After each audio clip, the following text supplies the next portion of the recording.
About 250 people registered to walk in support of suicide prevention in this year's annual Out of the Darkness Walk sponsored by the American Foundation for Suicide Prevention in St. George. They met at Sullivan Park in Washington City, where they found common ground, support and resources, and a way to talk about their loss and their struggles with suicide. Well, I myself have struggled with suicide. I've had children that have struggled with suicide and relatives.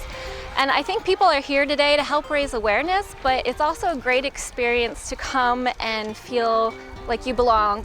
Booths were set up with those who supply resources and provide help for those who may be struggling. It makes me sad that I know so many people here because there are a lot of people I know that have suffered losses, and that's tender for me, but I'm grateful that people are out here celebrating the lives of their loved ones and raising funds so that we can do more research on suicide prevention. Besides awareness, the local AFSP chapter goal was to raise $20,000 to help with suicide prevention, of which they met this year. So the money raised goes towards programs that we have here in Utah for people who have lost ones to suicides, people who are struggling, people who have survived an attempt. It goes towards research and legislation, which is AFSP takes a big part in. As always, colored beads were handed out representing a significance in loss or support. A special ceremony shed light on those who wear those beads. Thatcher was like lightning. When he came into a room, he lit it up with his explosive energy. Like lightning, he was a burst of energy that was often caused by imbalances between storm clouds and the ground. So we have green for people who have experienced struggles or attempted themselves, and then the different colors we have for representing someone who's lost a spouse, a child, a sibling, first responder, someone in the military, someone who supports the cause, someone who supports someone who has struggled, and then we have our LGBTQ plus rainbow beads.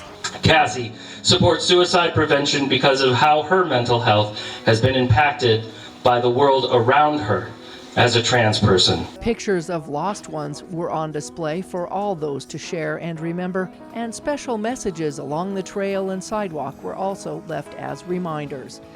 For some, this is their first time walking to raise awareness and support, and for others, it's an annual event. This is my 9th year supporting, and I walk in honor, most importantly, my angel husband, Jesse, who passed 10 years ago.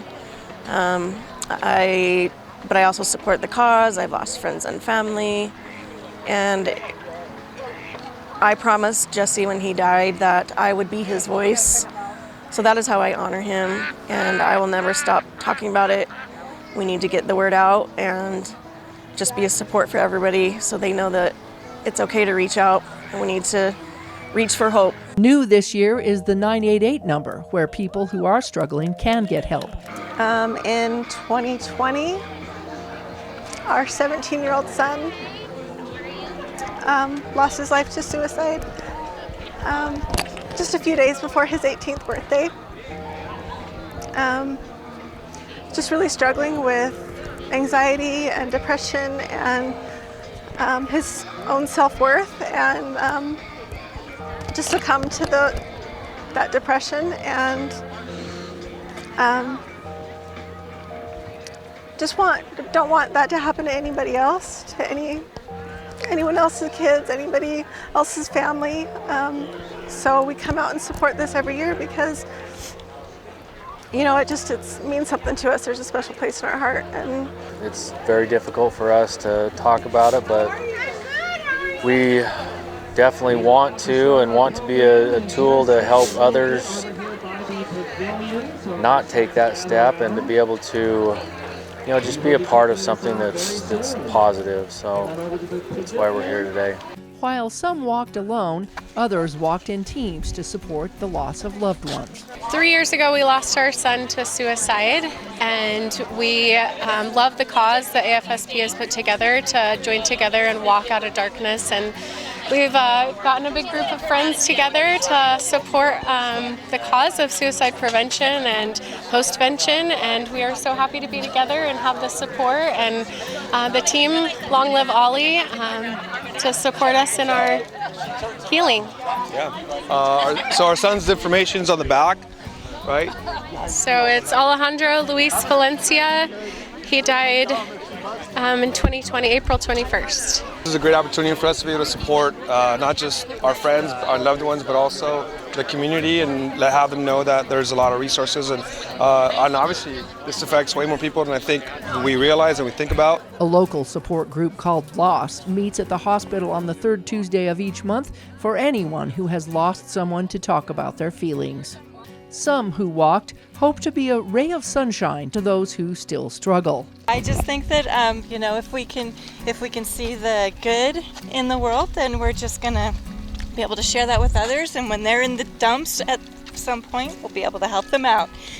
I would say you're not alone, and I know it can be hard and frustrating because a lot of people don't want to talk about it. A lot of people have a stigma associated with it, but there are a whole heck of a lot of people out there that understand and feel for you and have experienced what you experience.